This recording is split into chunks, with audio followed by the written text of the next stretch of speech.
Hello everyone, नमस्कार बच्चों। तो फिर आए हैं एक नई वीडियो के साथ। तो बच्चों, इस वीडियो में हम आपको सिखाएंगे थैल्स प्रमेय। थैल्स प्रमेय होती क्या है। ये प्रमेय बच्चों आपकी वेरी वेरी इम्पोर्टेंट है।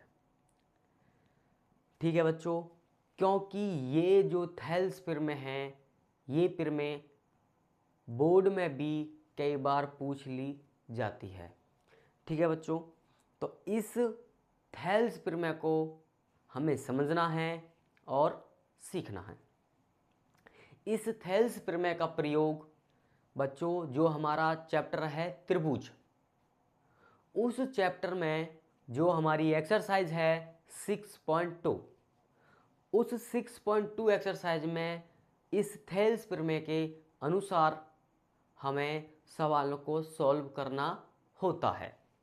ठीक है बच्चों, तो सबसे पहले जो हमारी एक्सरसाइज है 6.2, उसको समझने से पहले हमें इस थैल्स प्रमेय को समझना और सीखना होगा। ठीक है बच्चों, तो सबसे पहले हमें इस थैल्स प्रमेय को समझना है और सीखना है। तो देखो, इसमें इस थैल्स प्रमेय में हमें क्या क्या दिया है, ठीक है, और क्या सिद्ध हमें इसमें करना है। तो देखो, सबसे पहले हम समझेंगे, यदि एक त्रिभुज की भुजा के समांतर अन्य दो भुजाओं को भिन्न भिन्न बिंदु पर प्रतिच्छेद करने के लिए एक रेखा खींची जाए, ये अन्य दो भुजाएं एक ही अनुपात में विभाजित हो जाती हैं। तो सबसे पहले हमें क्या करना बच्चों, एक त्रिभुज बनाना है। ठीक, तो ये हमारा त्रिभुज हो गया। अब इस त्रिभुज में जो हमारी भुजा है BC, जो भुजा है वो DE के समांतर होगी। ठीक है, जो BC भुजा है बच्चों, वो हमारी DE के समांतर होगी।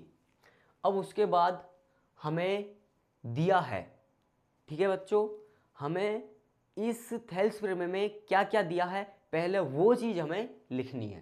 तो देखो, यहाँ पे दिया है, हमें क्या दिया है, त्रिभुज ABC में। ठीक है, तो ये हमारा त्रिभुज हो गया ABC। तो ABC में भुजाओं AB तथा AC, तो बच्चों जो हमारी भुजा है AB तथा AC क्रम से बिंदुओं D और E पर काटती हैं। तो बच्चों D और E ये हमारी भुजाओं को काटती हैं। ठीक है, उसके बाद सिद्ध करना है। तो इस थैल्स प्रमेय में हमें क्या सिद्ध करना है, सिद्ध करना है बच्चों AD बट्टे BD बराबर AE बट्टे EC। ये हमें सिद्ध करना है। सब बच्चे ध्यान से समझें, ये चीज़ हमें सिद्ध करनी है। उसके बाद अब हमें क्या करना है, अब इस थैल्स प्रमेय की रचना करनी है। ठीक है बच्चों, तो रचना कैसे करेंगे, देखो, अब ये हमें रचना करनी है। तो माना B और E तथा C और D को मिलाया। समझना बच्चों ध्यान से, B और E, तो B और E इन दोनों को मिला दिया। ठीक बच्चों, उसी प्रकार C और D को मिलाया। ठीक है, फिर आगे क्या बोला है, और EN लंब है AD ये हमारी लंब है, तथा DM लंब है AE पर। यह हमारी इसकी हो जाएगी रचना। सब बच्चों को बात समझ में आ रही है, ये क्या हो जाएगी, हमारी रचना हो जाएगी। अब उसके बाद बच्चों हमें करनी है उपपत्ति। तो इसको थोड़ा और ज्यादा ध्यान से समझना है। ठीक है, इसमें हमें क्या करना है, इसमें हमें करना है त्रिभुज ए डी ई में, समझना बच्चों, ए डी ई, हमने पहले ये त्रिभुज लिया है, ठीक है, त्रिभुज ए डी ई में 1/2 गुणा, समझना ध्यान से, ए डी गुणा ई एन, ये हमारा जो त्रिभुज है ए डी ई, इस त्रिभुज में हमें समकोण त्रिभुज का क्षेत्रफल लगाना है। क्या लगाना है बच्चों, समकोण त्रिभुज का क्षेत्रफल, आधार गुणा ऊंचाई। तो हमने ये क्षेत्रफल लगा दिया है। उसी प्रकार जो अगला त्रिभुज आपका बनेगा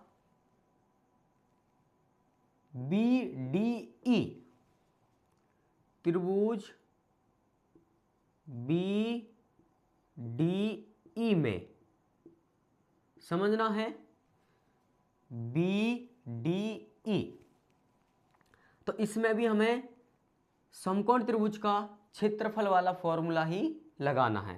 तो ये भी हो जाएगा आपका बच्चों 1/2 गुणा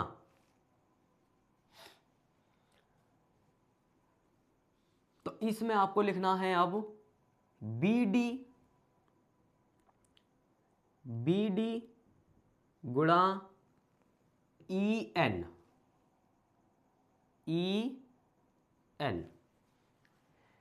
ठीक है बच्चों,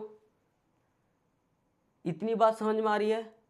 अब यहाँ के बाद हमें करना क्या है, देखो 1/2 से 1/2 कैंसिल, ई एन से ई एन कैंसिल, तो आपका बचेगा ए डी बट्टे बी डी, इसको आप मान लोगे समीकरण फर्स्ट। ठीक है बच्चों, इतनी बात समझ में आ रही है हर बच्चे के। यहाँ के बाद अब हमें आगे करना क्या है, फिर त्रिभुज ए डी ई में, फिर हमने त्रिभुज लिया है ए डी ई, फिर इसमें आपको फॉर्मूला लगाना है 1/2 और गुणा आपको लिखना है ए ई, ठीक है, ए ई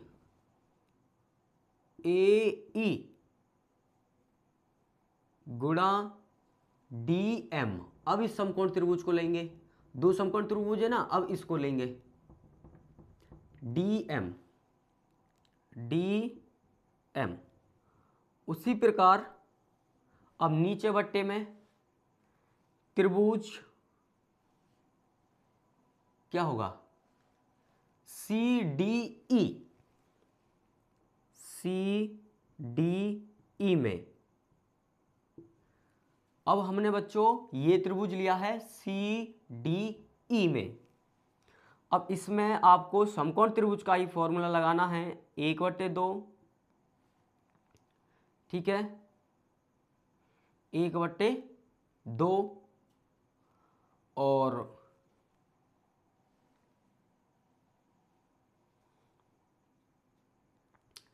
उसके बाद ये त्रिभुज हमने लिया है सी डी ई, ठीक है। अब इसमें हमें क्या करना है,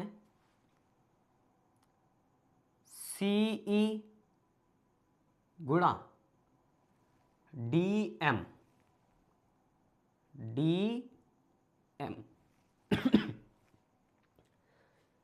ठीक है बच्चों। यहां के बाद 1/2 कैंसिल हो जाएगा। उसी प्रकार डीएम कैंसिल हो जाएगा। तो बच्चों आपका बचेगा ए ई बट्टे ई सी, या फिर हम बोल सकते हैं सी ई, इसको मान लेंगे समीकरण सेकंड।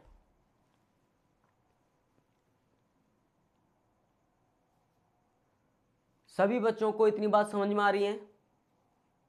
ठीक है, बिल्कुल आसान तरीका से है, कोई जल्दी जल्दी काम नहीं है। आपको करना क्या है, इस थेल्स प्रमेय का कम से कम 2 बार तो रिवीजन करना ही करना है, तब जाकर के आपकी समझ में कुछ चीजें आएंगी।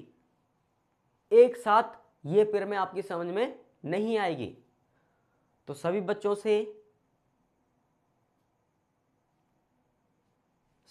से यही कहूंगा कि इस प्रमेय को आपको कम से कम 2-3 बार तो रिवाइज करना ही करना है। ठीक है, अब यहां के बाद आपको लिखना है समीकरण फर्स्ट व सेकंड से। ठीक है, अब आप टेंशन ना लें, अब ये आपकी थेल्स प्रमेय प्रूफ हो गई है, सिद्ध हो गई है। अब कोई इसमें अब ज़्यादा काम हमें करना नहीं है। ठीक है, तो इसमें हमें फर्स्ट समीकरण क्या है, AD बटे BD बराबर AE बटे EC। ये देखो बच्चों, अब ये थेल्स प्रमेय हमारी प्रूफ हो गई। यहां पे लिखा है ना सिद्ध करना है, तो देखो AD बट्टे BD बराबर AE बट्टे EC और CE। आपकी मर्जी है, मल्टीप्लाई में या तो E पहले लिख लो या फिर बाद में लिख लो। ठीक है, बात एक ही है। मल्टीप्लाई में हम आगे पीछे लिख सकते हैं संख्याओं को। तो ये हमारी जो थेल्स प्रमेय है ये हमारी हो गई प्रूफ, सिद्ध हो गई।